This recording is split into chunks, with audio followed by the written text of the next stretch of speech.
Alrighty then. I see all smiling faces on one screen and this Verbum program on the other. Everybody see chapter 11? Cool. All right. Let's get started.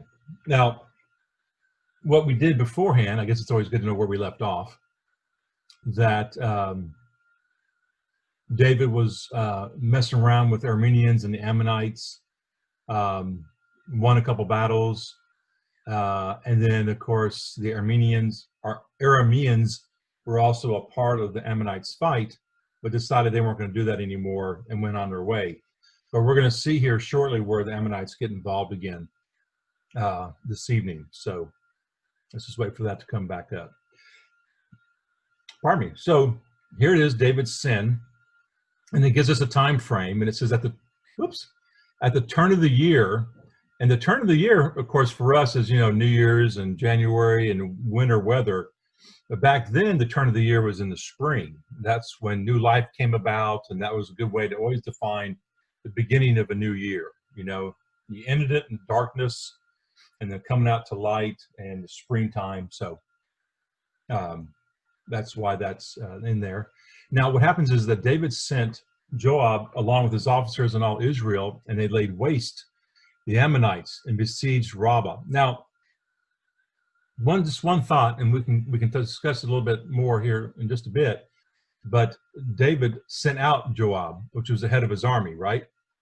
And so David didn't go with him. Now, have we seen much of that at all in the past? No, we haven't. So we kind of wonder, what's going through David's mind. Is he just kind of feeling bored with all the fighting? Does he want to just kind of stick around? Because where he went to, and I do have just a small little quick map, nothing fancy. We do see where, whoops, because I hit the wrong button. Oh, it's being ornery. Oh, it's over there. Hold on a second. Come here. Go away.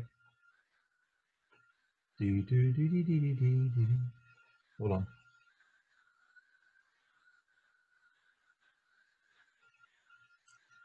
One momento.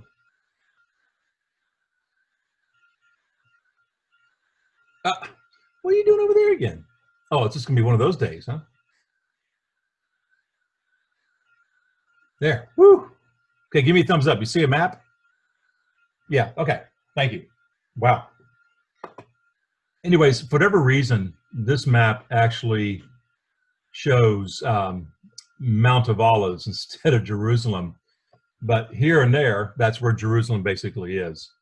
And if you go east, go through Jericho, we've done this before, and you keep on going through, and you go through Jazer, and you get to Rabbah. And Rabbah is the capital of the Ammonites, where Uriah the Hittite will be killed, and we'll see that in just a minute.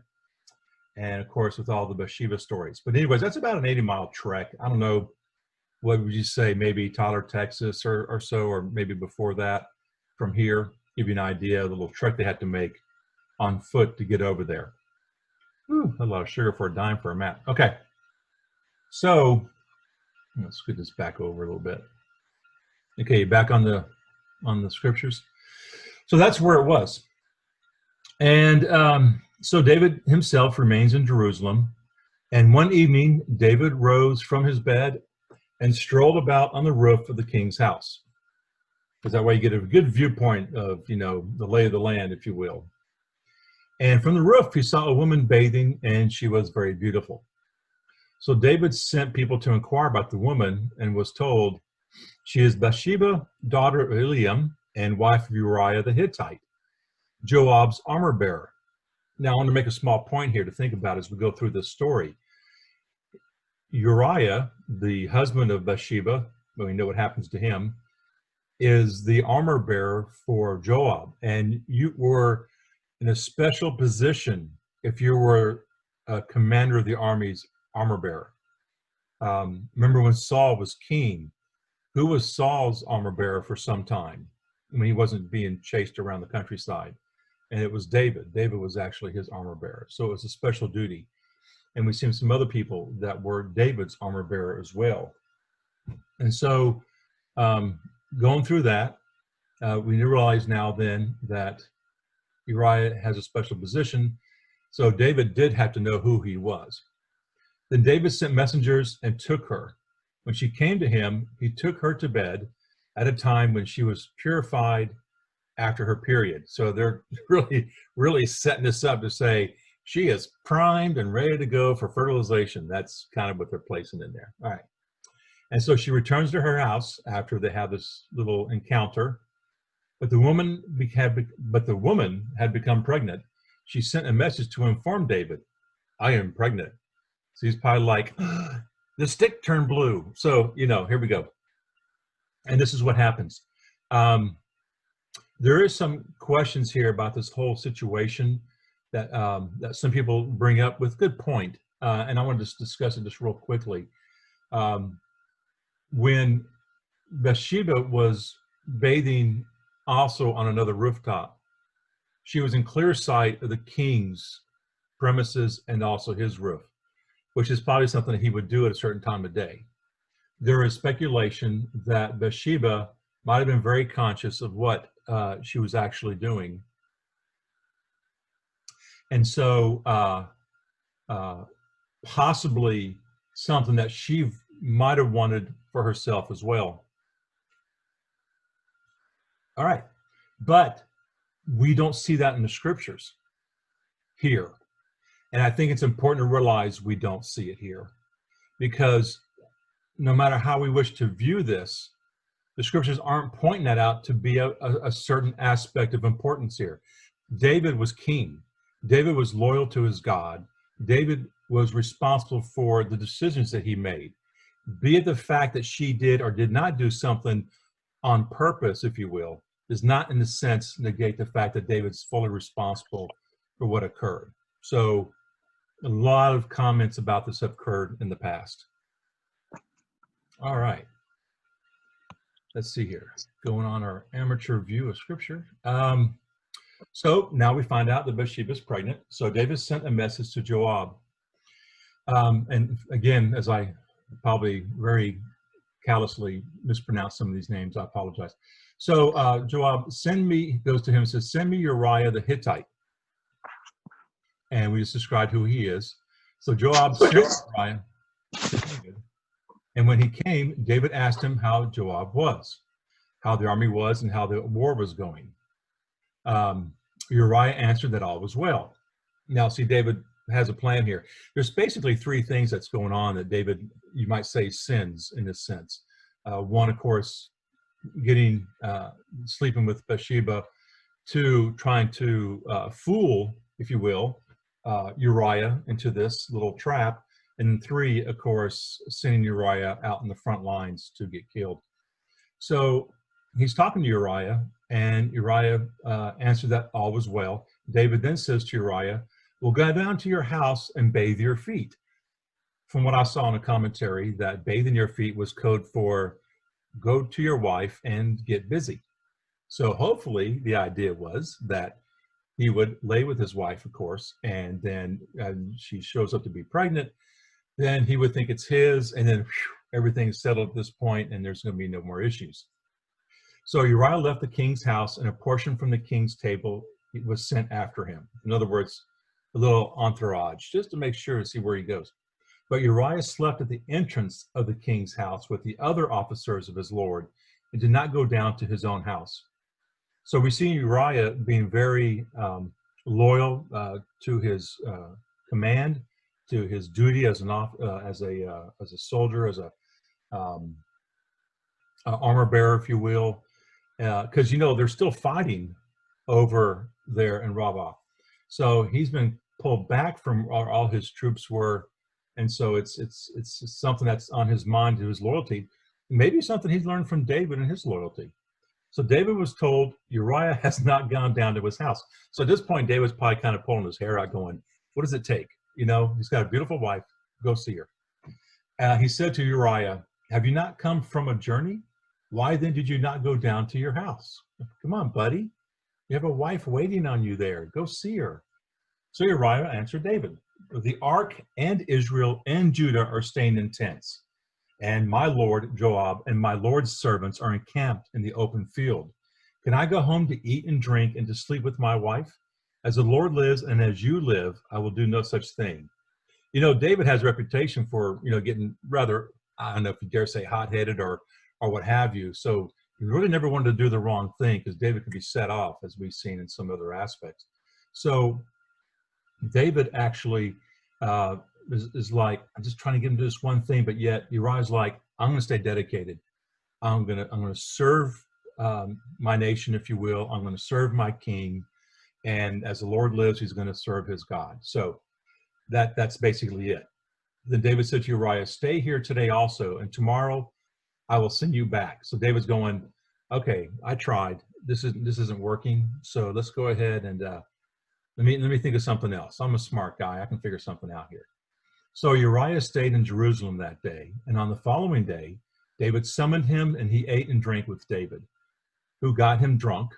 But in the evening, he went out to sleep on his bed among his Lord's servants and did not go down to his house. So one last ditch effort. Let's see if we can get Uriah drunk and see if he'll respond to that in a sense and go home. But he doesn't. So David wrote a letter to Joab, which he sent by Uriah. Now, isn't that something that what Uriah was carrying, he didn't know because it was sealed, I'm sure, was his own death sentence. And David has him carrying that himself down there. So pretty crass, if you will. And this is what's in the letter. Place Uriah up front where the fighting is fierce, then pull back and leave him to be struck down dead. So that's the idea. Joab is very loyal to David as well. He will follow his instructions. And so we'll see that here in just a second. So while Joab was besieging the city, he assigned Uriah to a place where he knew the defenders were strong. So he's seen the battle and he knows they're having some issues, issues over here winning the battle. And so when the men of the city made a sortie, sending out men to fight a certain area against Joab, some officers of David's army fell, and Uriah the Hittite also died. So sometimes we don't maybe see this when we think about the story, but we always heard about Uriah being sent to the up front of the lines, to end up dying, but also Joab possibly doing what he would have done anyways, but maybe not, making sure he follows his king's commandments, sent not only, of course, Uriah, but also others into a very intense situation, which they'll give you a little more explanation in just a minute, where not only does Uriah fall, but also some of the other officers of David's army. So David really invested, if you will, his own men into this deception that he is trying to do with Uriah and Bathsheba and all that.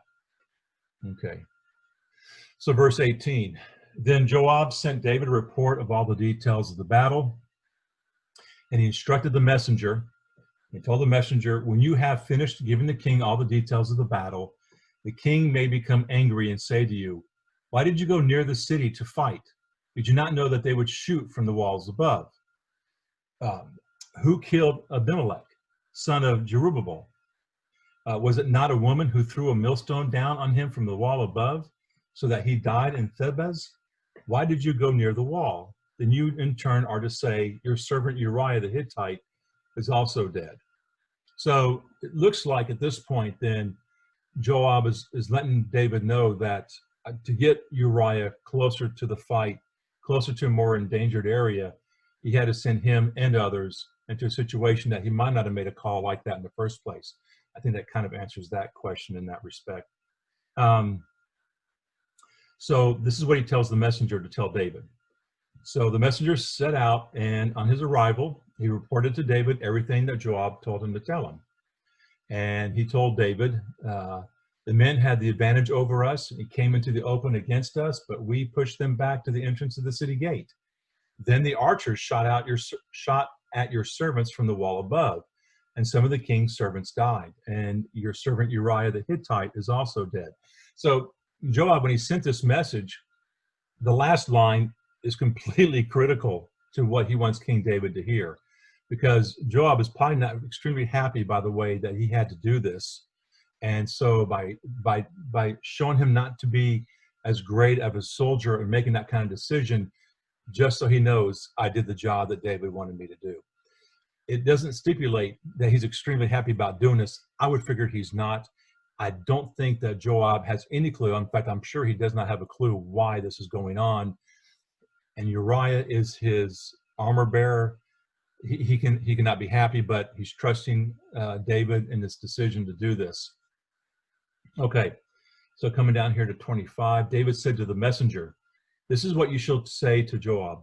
Do not let this be a great evil in your sight, for the sword devours now here and now there. Strengthen your attack on the city and destroy it. Encourage him." So David's saying, no, it's all cool. Y'all, that's fine. Stay at it, get him in there and tell him to keep going. I know you can do it. And again, David did not go, but we're going to see something here in a minute about that as well, that Joab's going to tell David to ask him to do. Now, when the wife, this is almost like a side note in a sense, like you're going over to another scene again, back here over to Bathsheba. The wife of Uriah, again, Bathsheba, heard that her husband had died, and she mourned her lord. Her lord means, of course, the lord of her home, which would be Uriah. But once the mourning was over, David sent for her, brought her into his house.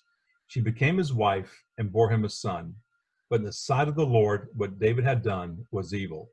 So just a really quick synopsis here of what we read in chapter 11, if you will, that now she mourns the loss of her husband, but now she's ready to, David takes her in. She don't complain. I mean, could she say no? That's, maybe you just don't say no to David, basically. But we don't know exactly her intentions and how she felt, but she did mourn her husband's loss. And we don't know at this point if she was aware of how Uriah died. Okay.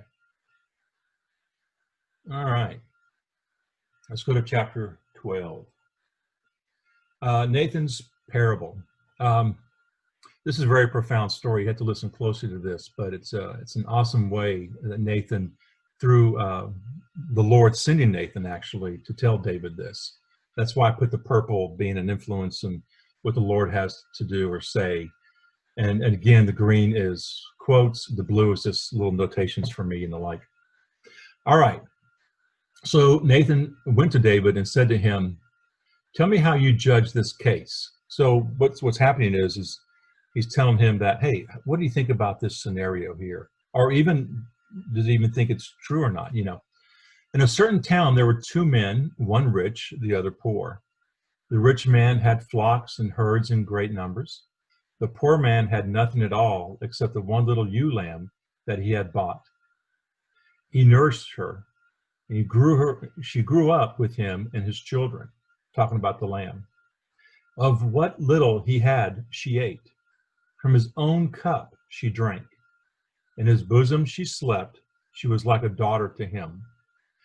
Now a visitor came to the rich man. Let me scroll up a little bit here. Oops. Now a visitor came to the rich man, but he spared, trying to get my mouse to work, I'm sorry.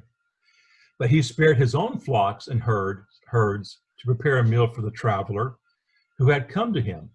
So he just took the poor man's ewe lamb and prepared it for the one who had come to him. So Nathan gives the perfect story that's right there in where David's wheelhouse is, if you will. David grew very angry with that man and said to Nathan, "As the Lord lives, the man who has done this deserves death." Whoops. So he shall make fourfold restitution, and I'll explain what that is in just a second, for the lamb, because he has done this and was unsparing. And then Nathan gives it to David straight up in just four simple words: "You are that man."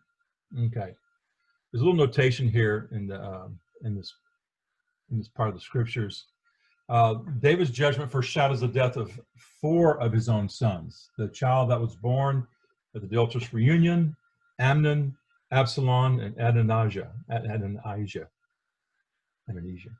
Okay, so it's not, we might be more or less familiar with the story, and if you were familiar that the baby that Bathsheba had birthed from their adulterous affair would die, but it's not even just that baby, but then 3 other sons as well, including his oldest, which would eventually occur. Not today in that sense, but we will see the others as we go along. All right. So Nathan's indictment.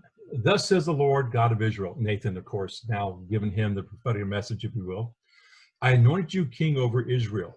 I delivered you from the hands of Saul.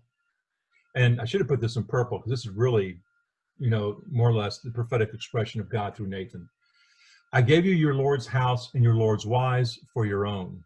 I gave you the house of Israel and of Judah. And if this were not enough, I could count up for you still more. Why have you despised the Lord and done what is evil in his sight? You have cut down Uriah the Hittite with the sword. His wife you took as your own, and him you killed with the sword of the Ammonites. Now, therefore, the sword shall never depart from your house, because you have despised me and have taken the wife of Uriah the Hittite to be your wife. And so it's not only the fact that there was an adulterous affair and the fact that he also had Uriah killed in the front lines, but God's also saying, now through all that, you're still taking Bathsheba as your wife. Could have been a concubine. He could have just took care of her. It might have been against her will, but he did it anyways, and she said, okay, because what else can you do when your king tells you that? So that's another aspect of this, then, that David has sinned in front of God. There was something else I was going to say. If you notice, it also made the comment that you killed him with the sword of the Ammonites. Therefore, the sword shall never depart from your house. In other words, there will be now other things are going to happen to you because of this great sin. And so, and when he mentions sword, in this sense, could be basically death, right? All right. So thus says the Lord, as he scrolls up, I will bring evil upon you out of your own house. I will take your wives before your very eyes and will give them to your neighbor, and he shall lie with your wives in broad daylight. You have acted in secret, but I will do this in the presence of all Israel, in the presence of the sun itself. So we are seeing a prophetic continuation of what God's saying that he will be placing upon David's reign, or in his life, if you will, for what he has done. I have another notation here. Let's see what I put in here, or what the Bible put in here. Before the eyes of the sun, the face echoes before your very eyes and anticipates in the presence of the sun itself. Let me click on this. The reference is to Absalom's actions in appropriating his. I cannot read tonight. The reference is to Absalom's action in appropriating his father's harem. So when we get to chapter 16, we'll know what that's referring to. But what's going to happen is that David and Absalom, because Absalom, we're going to see later on, wants to be king. So he's going to be trying to do what he can. He's going to try to make David look real bad in everybody else's eyes, by saying David doesn't care about you, but I do. And so he tries a big riff. And also he gets also a part of, when David runs off at one point, part of his harem, if you will. And so that's what that's basically referring to. More detail in chapter 16, but we'll get there. Okay. And, I'm just skirting a lot of the detail that we could really drum up from all of this, but we're just trying to keep it going as a story. Or we'd only be doing half a chapter a week. So, okay, so David's repentance. Then David says to Nathan, I have sinned against the Lord. And Nathan says, yeah? No, I'm just kidding. So then Nathan answered David, for his part, the Lord has removed your sin. You shall not die. But since you have utterly spurned the Lord by this deed, the child born to you will surely die. Then Nathan returned to his house. So what seemed to be the only punishment sometimes isn't really the only punishment at all. This is just Nathan giving him the steadfast, detailed punishment for this. Now, this has been used in a lot of ways of how we view sin and forgiveness by God. We see here that God, he says, I've sinned against the Lord. And Nathan tells David, for his part, the Lord has removed your sin. The sin is gone, but the punishment remains. And so even we can see as an example in our lives that, yes, God does completely forgive us, and it will not bear upon us when it is that time that we're called to be with the Lord. we'll be in that state of grace. But yet there's still that issue of punishment, not for the sin, but what's left because of the sin. For an example of share with other individuals, if I was to steal $5 from you, and I was to go ahead and confess to you that I did, and you looked at me and said, "Oh, well, I forgive you," you might still be kind of like pausing, looking at me, going, I mean, are you going to give me back the $5? That kind of thing. You broke the window because your baseball went through it. You're sorry, I forgive you. But then yet there's still that issue of repairing the window. So who repairs the window? Okay. So, wow, I could really spend a whole hour just on this small little section as part of this pericope in Scripture, but this is how we can view just one example of the separation between the guilt of sin and the punishment of sin. If you not punishment of sin, I can't think of the term all of a sudden. It just left me. Oh well, I'll think of it in a minute, or when I go to lay down in bed at night. Okay, so let's go. Let's keep going forward. Restitution. The Lord struck the child that the wife of Uriah had born to David, and it became desperately ill. David pleaded with God on behalf of the child. He kept a total fast and spent the night lying on the ground, clothed in sackcloth. So he is truly, truly trying to do what he can to maybe avoid the punishment, because we see this with others as well. We saw it with Nineveh, with Jonah, and in other places where God was very gracious to say, well, I was going to lay waste to you, but you and your people have, come to a repentance, and I will not do this. In this case, we see David trying to do the same thing by keeping a fast, lying on the ground, wearing sackcloth. The elders of his house stood beside him to get him to rise from the ground, but he would not, nor would he take food. So on the seventh day, the child died. So in this aspect, we see that God was going to go ahead and go through with this punishment that he promised he would do. So David's servants were afraid to tell him that the child was dead, for they said, when the child was alive, we spoke to him, but he would not listen to what we said. And how can we tell him the child is dead?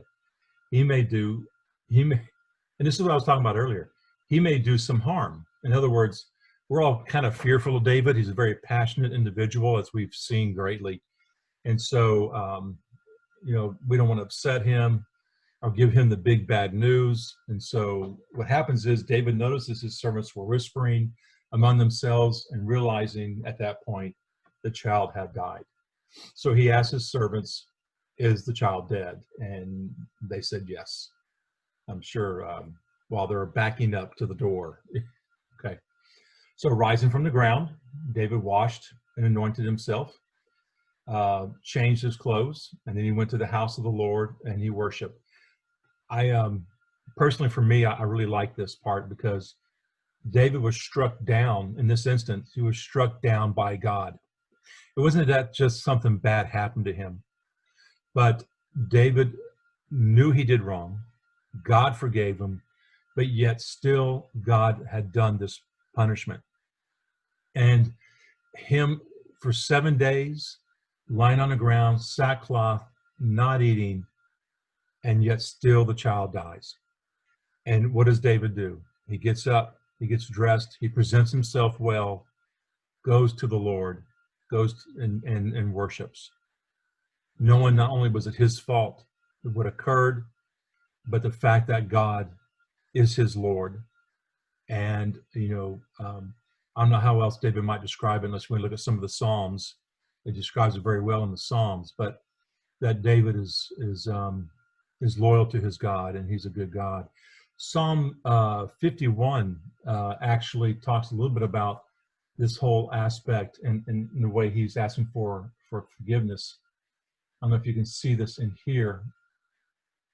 I probably should make it a little bit bigger. But if you come down to verse 3, I'm not going to go through this whole thing by any means, but well, it says, ooh, okay, it's got to stop. Okay, now my mouse has a mind of its own. For the leader, a psalm of David, when Nathan the prophet came to him after he had gone into Bathsheba. So this is something he's writing after he realized his great sin that he did. Have mercy on me, God, in accord with your merciful love. In your abundant compassion, blot out my transgressions. Thoroughly wash away my guilt, and from my sin, cleanse me. So we see that connection between sin and guilt in verse 4 as well. And it goes on with the same type of lamenting, if you will. So if you ever get a chance, you want to go read Psalm 51. It's only about 21 verses. So it's gives you an idea what's going through David's mind at this time, and he's approaching the Lord, realizing his sinfulness. And as you can see, even a phrase you might have recognized: my sacrifice, O God, is a contrite spirit, a contrite, humble thought. O God, you will not scorn or spurn. So there's a lot of language in here that you might actually recognize through Mass and in some prayers that you might have had. Okay. Continuing on. Let's see. Child is dead.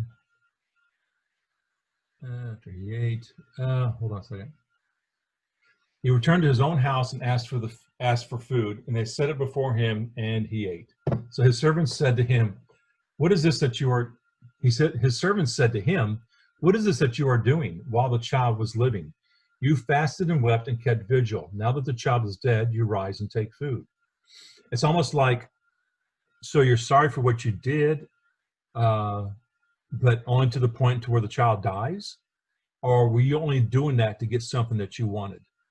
You know, maybe if I do this enough, God will give me what I want. And that's not to have my son die. And I believe even this child who was 7 days old, no, I'm sorry, not 7 days old, was sick for 7 days and does not report a name in Scripture. Okay. So he replies to his brave servants asking him this. While the child was living, I fasted and wept, thinking, who knows? The Lord may grant me the child's life. So that's what I was trying to say earlier. But now he is dead. Why should I fast? Can I bring him back again? Shall I go to him? But he will not return to me. So he did go to the Lord into the temple, if you will, or the tent, and pray to God and worship him. But at the same time, his intent for doing that was only for the intent of getting his son back, you know, from bad health to good health. And maybe not necessarily looking at it at a point of suffering for what he had done, because it was more than just getting his son back, but also should have been for his sin with Bathsheba, his little conniving idea to get Uriah to think it's his son, and of course also getting rid of Uriah. Okay. David consoled Bathsheba, his wife. He went and slept with her, and she conceived and bore him a son, who was named Solomon. The Lord loved him and sent the prophet Nathan to name him Jedediah on behalf of the Lord. This is the only place you're going to see this name Jedediah as far as referring to Solomon. But Solomon and Jedediah, same person in this case. Jedediah means beloved of the Lord, like it says the Lord loved him. The name given to David gave to Solomon when he heard through the prophet Nathan that the Lord loved the boy. So what we now know then is that when this child was born of Bathsheba and David, that God specially blessed and loved this child. Not that he didn't love the other child that was taken. In fact, no doubt he did. So, but for special blessings upon Solomon, and we understand why now. All right, end of the Ammonite War. So Joab fought against Rabbah of the Ammonites and captured that royal city, and I showed you the map. And he sent messengers to David to say, I have fought against Rabbah and have taken the water city. I hadn't really looked into this to see why it might be called the water city. I don't think it shows me anything on that since it's hyphenated. So therefore assemble the rest of the soldiers, join the siege against the city, and capture it, lest I be the one to capture the city and mine be the name people mention, not yours. Does this sound familiar at all? Joab was very familiar with the story between David and Saul, because when Saul went to battle and David went to battle for Saul, because Saul maybe not always did go to battle, then when David came back and Saul was just there, Saul maybe killed off 1,000, but David killed off 10,000, right? And we saw that a couple times. And so Joab did not want that to happen here. He wanted his king to get credit for this battle. So he's like, get off your backside, come down here, walk into the city and get some credit. Okay, you are king. You should have been here anyways, David, and not being back there doing things you didn't need to be doing. That kind of thing, right? So, and who knows how long this siege really took? Because when they took Rabbah, they took the royal city of the Ammonites, and so that was their big, their big city.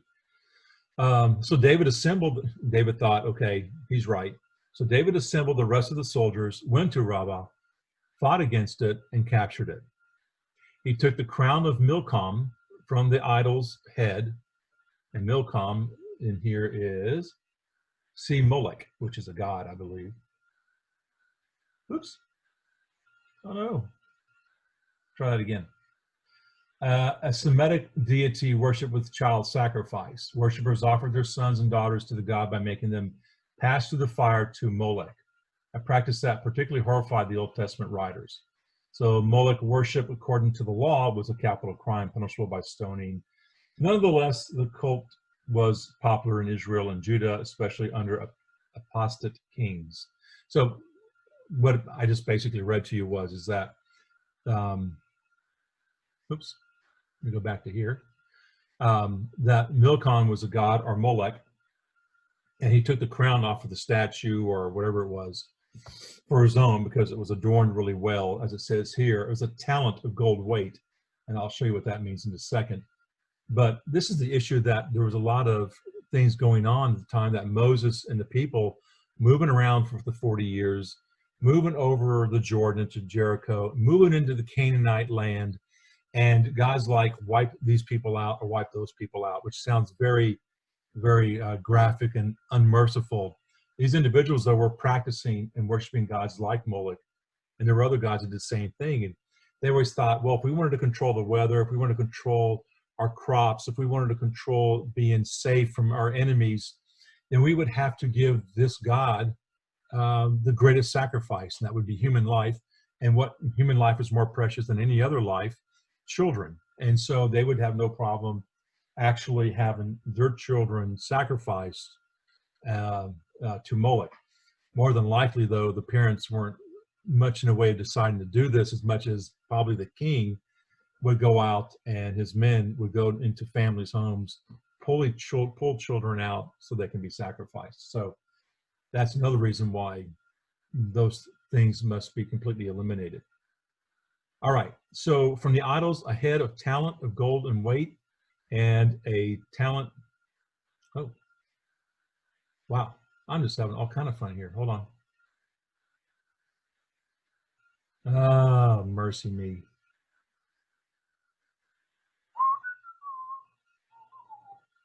Don't mind me. I'll just play around here. Chapter 12. Thank you so much. Come back.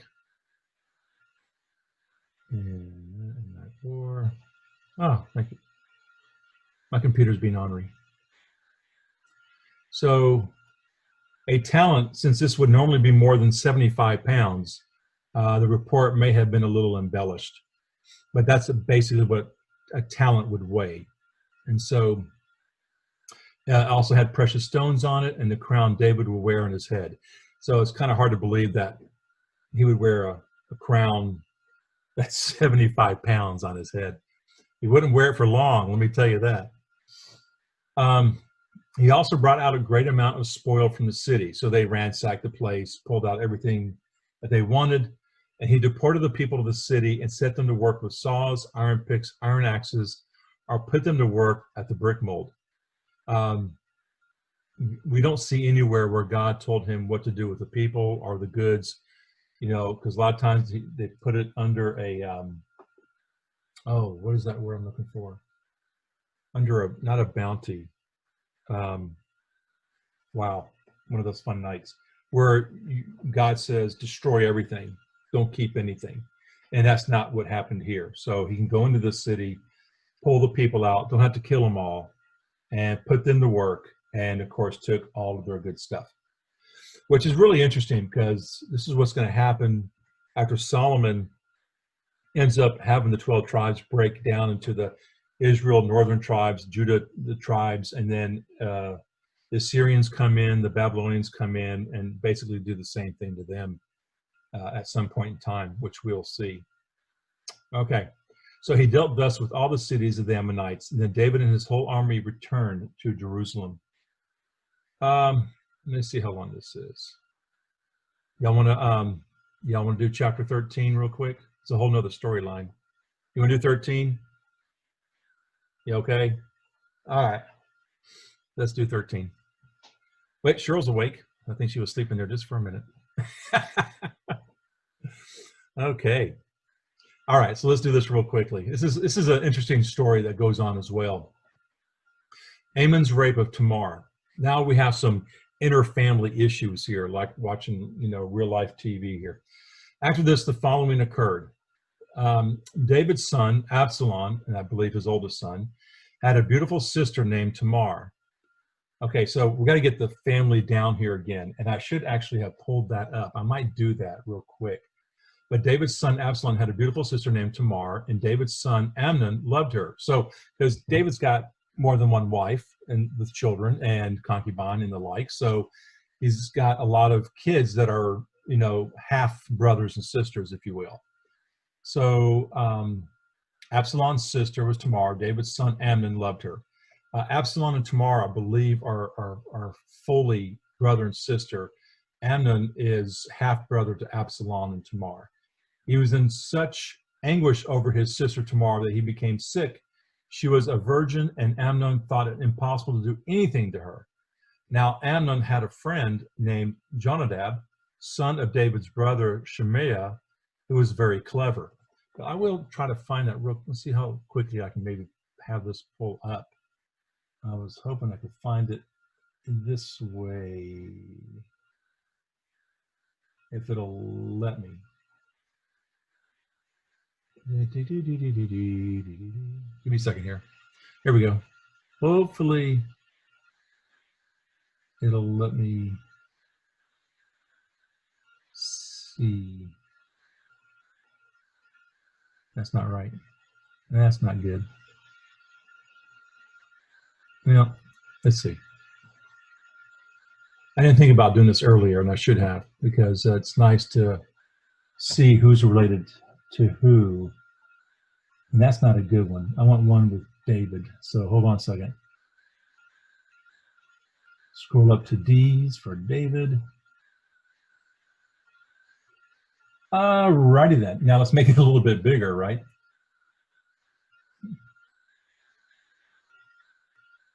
And see if it comes up.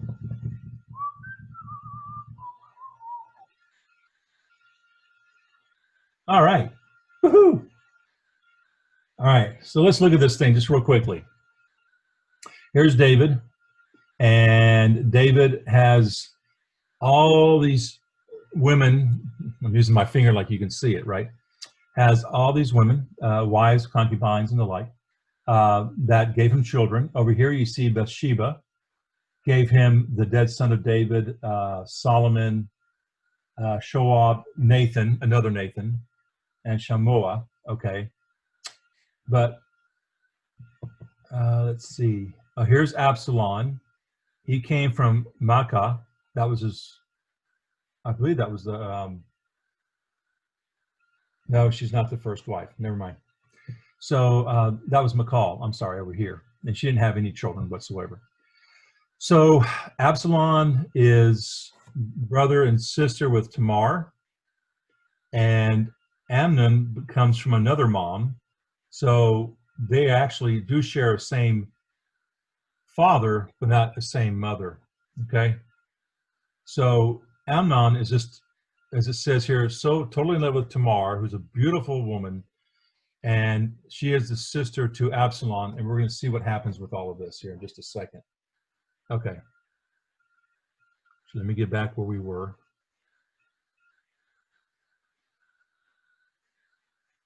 All right. Everything clear now? He was in such anguish over his sister that he became sick because he just wanted her so badly because he loved her so much. I think I just read it. She was a virgin, and Amnon thought it impossible to do anything to her. So he was in anguish because he wanted her, but he couldn't have her because not only was related to her, but she was also a virgin. And that's just the whole, you'll see, even the way you dressed showed you that you were a virgin. So let's go through this. So now, Amnon has a friend named Jonadab. And he's pretty clever, so he's got an idea. And he says to him, Prince, because he's a son of a king, right? Why are you so dejected morning after morning? Why not tell me? Amnon said to him, I am in love with Tamar, my brother Absalom's sister. Why don't you just say it like it is? My half-sister, But anyways, then Jonadab replies, lie down in your bed and pretend to be sick. When your father comes to visit you, say to him, please let my sister Tamar come and encourage me to take food. If she prepares something in my presence for me to see, I will eat it from her hand. Well, that's all he's got. So basically, maybe if I can get her into my bedroom by saying I don't feel well, and if you cook me something, come on, he's a prince. They got plenty of cooks. But for whatever reason, this is the storyline. He's going to try to get Tamar to come to his bedroom on false pretenses. So I'm sure Tamar, was an awesome, trusting person. And so Amnon lay down and pretend to be sick. When the king came to see him, when David came to see him, his dad, Amnon said to the king, please let my sister Tamar come and prepare some fried cakes before my eyes that I may take food from her hand. Now, of course, I would have thought that, David would be like, why? But this is the story. So please go to the house of your brother Amnon, and maybe she was a really good fried cake maker. You know what I'm saying? Something you couldn't stay in bed for. You had to get up. You had to have one. All right. Like those White Castle burgers or Southern Made donuts. If she makes a Southern Made donut, I'm there. Okay. So go to the house and do this for him. So that's what the king tells Tamar to do. So Tamar went to the house of her brother Amnon, who was in bed, taking dough and kneading it. She twisted it into cakes before his eyes and fried the cakes. Now, see, I'm hearing dough and I'm hearing frying. I'm thinking donut, but that's not over here and there. Okay. Then she took the pan and set out the cakes before him, but Amnon would not eat. Oh, no. He said, have everyone leave me. So in other words, I'm sure there are other people in the room as well, but he wants to get rid of everybody. And when he had all left him, Amnon told Tamar, bring the food into the bedroom that I may have it from your hand. So she comes into the bedroom with the food. And so Tamar picked up the cakes she had prepared, brought them to her brother. And then now it stipulates, isn't that interesting? Brought them to her brother Amnon into the bedroom. But when she brought them close to him so he could eat, he grabs her and said to her, come, lie with me, my sister. Don't know if that's a really great line, but but she answered him, no, my brother, do not force me. This is not done in Israel. In other words, there are laws against this. Remember Moses and God and had that conversation, and it was like 600 laws here. And I'm sure this is in there somewhere. This is not the right thing to do. So let's see. Do not commit this terrible crime. Where would I take my shame? And you would be labeled a fool in Israel. And I didn't really actually look at this footnote. I apologize. A fool in Israel, a play on a terrible crime, a folly. Okay. So please speak to the king. He will not keep me from you. In other words, this is wrong. And we shouldn't be doing this. But it can be made right if you go talk to David, if you go talk to our dad about this, and he says yes, then what can we say? That's basically what she's trying to say here. But now all of a sudden he's like, no, I have you here. I grabbed you. We're in bed together. So he wouldn't listen. He was too strong for her. He forced her down and raped her. Then Amnon felt intense. If you notice, there's not this language with Bathsheba and David when he initially had adultery with her. I'm sure he was very persuasive. He was also the king. We don't know exactly what Bathsheba was thinking at that time, but here in Scripture, this is distinctly known as something that's against her will, all out. So then Amnon felt intense hatred. Check this out. After he forced her down and raped her, initially, right after having sex with her, then Amnon felt intense hatred for her. The hatred he felt for her far surpassed the love he had had for her. Now, I'm going to take a poll. I know not all of you are sharing your screen, but tell me, you think that he actually loved her anyways, or he didn't love her? Never loved her. No, of course not. So what he was just infatuation, you know, he just thought she was beautiful, just wanted to have her for his own, for that moment of passion, you know, and at least in some instance, if you can even dare say this, David with Bathsheba laid with her, even got her pregnant, did all these things and still took her into his home. He has no intention. He never felt anything for her except for his own desires. So this is kind of like a PG-13 issue, isn't it? Kind of going on here. Okay. So Amnon felt intense hatred, hated for her, surpassed. Rated R. Amnon said to her, "Get up, go, leave, we're done." And she replied, "No, brother, because sending me away would be far worse than this evil thing you have done to me." So she's like, "You're going to make this even worse if you send me off." So he would not listen to her, but called the youth who was his attendant and said, "Send this girl," oh, it's his sister, now it's some girl, "send this girl outside away from me and bar the door after her." I mean, that's as cold, you know, let's kick her out and lock the door behind her, all right? So now she had on her long tunic, for that is how a virgin princess dressed in olden days. And if you look at that language, we can see the time frame difference in some respect that this is written in compared to when it actually happened. I don't know if you remember us talking about that at an earlier time, that this is around, 1100 BC or so, 10 centuries before BC. And then it was probably written, 5 centuries later after all this occurred, when the oral tradition, if you will, circulated enough to be written and put together as they would dress in olden days. So when his attendant put her out and barred the door after her, Tamar put ashes on her head and tore the long tunic in which she was clothed. Then, putting her hands to her head, she went away crying loudly. And her brother Absalom said to her, "Has your brother Amnon been with you? Keep still now, my sister. He is your brother. Do not take this so to heart." I know this sounds really cruel for a moment, because we're looking at a point where it's almost like Absalom saying, just blow it off. And that's not actually what he's doing. We're going to see later on what's going to occur from that. So he's like, just lay low with this. Don't make this a big family mess to be aired out in public. Okay. So Tamar remained devastated in the house of her brother Absalom. So King David, when he heard of the whole affair, became very angry. Absolutely. He would not, however, antagonize Amnon, his high-spirited son. So for whatever reason, he didn't want to get him angry. And he loved him because he was his firstborn. So special place in David's heart. He didn't want to have to slap him down because it was his firstborn son, in which he had a great fond for, a great love for. And Absalom said nothing, good or bad, to Amnon. But Absalom hated Amnon for having humiliated his sister Tamar. Okay, so you want to see what happens? Because look at the next verse in here. 2 years went by. 2 years. It was sheep shearing time for Absalom in Baal-hazor near Ephraim.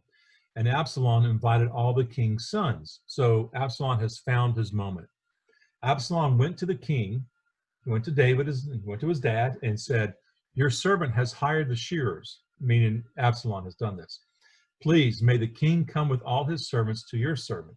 In other words, he wants all the brothers to come down. He wants David to come down for this special time.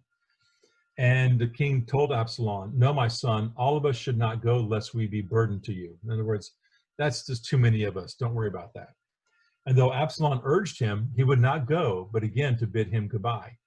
I think the actual intent was that if he invited all the sons there, David would be kind of lost in the mix. And his whole plan was to find a way to get Amnon there and David not be there. Basically, that was what was going on. So if not you, then please let my brother Amnon come with us. And the king asked him, why should he go with you? Aha. But at Absalom's urging, the king sent Amnon and with him all his other sons. So Absalom prepared a banquet fit for a king. But Absalom had instructed his attendants and said to them this, now watch, when Amnon is merry with wine, and I say to you, I mean, this is not much of a code word at all, is it? Kill Amnon, then put him to death. Do not be afraid, for it is I who order you to do it. Be strong and act like warriors. Well, now they're caught in a conundrum because they serve Absalom, but of course David is their king, and Amnon is David's firstborn son. So yeah, you think they might be a little bit nervous about doing this. We've seen what David's done to other people who thought they were doing something merciful, or coming to tell him some news that would be important to tell him, but no, so they're like, oh great. So if we don't, then Absalom will take care of us. So that's the instructions. So when the attendants did to Amnon as Absalom had commanded, and basically they killed him, all the king's other sons were freaking out, rose up, got back on their mules, and fled. While they were still on the road, a report reached. I kind of think this: they're on a mule and they're fleeing. I mean, that's like being on a turtle, isn't it? Come on, hurry up, let's go, mule. Come on. I mean, you can run faster than a mule, right? But anyways, so they got on their mules and they fled. While they were still on the road, a report reached David. Absalom has killed all the king's sons, and not one of them is left. Well, the old rumor mill, right? You don't need Facebook. It's still alive and well, even back in those days. So the king stood up, tore his garments, lay on the ground, thinking, am I still to be suffering for what I did to Bathsheba? So all his servants standing around David also tore their garments. But Jonadab, the son of David's brother Shemaiah, so Jonadab was the one that had this whole thing in mind initially for Amnon to sleep with his sister, if you remember right. We just saw that in the earlier part of the chapter. Son of David's brother Shemaiah spoke up. Let my Lord think that all the, let me scroll this up a little bit. Let my Lord think that all the young men, the king's sons, have been killed. Amnon alone is dead, for Absalom was set on this ever since Amnon humiliated his sister Tamar. Now let my lord the king not take so to heart that report, that all the king's sons are dead. Amnon alone is dead. So, all his manly descendants are not all gone, but his oldest is now gone. So this is the second one to die, the child without a name, and Amnon. And as we go on, we'll keep score, right? So meanwhile, Absalom had taken flight because of what he had done. So he's out of town. Then the servant on watch looked out and saw a large group coming down the slope from the direction of Bahurim. Basically, that's where they were coming from. He came in and reported this to the king. I saw some men coming down the mountainside from the direction of Bahurim. So Jonadab said to the king, there, see, the king's sons have come. It is as your servant had said. So, Jonadab's trying to stay in David's, good graces, even though this whole thing was born out of Jonadab's deception and idea for Amnon to sleep with Tamar, which then forth made Absalom kill his brother. So David's not aware of this at this point. There the king's sons have come. Okay, as your servant said. Okay, never mind.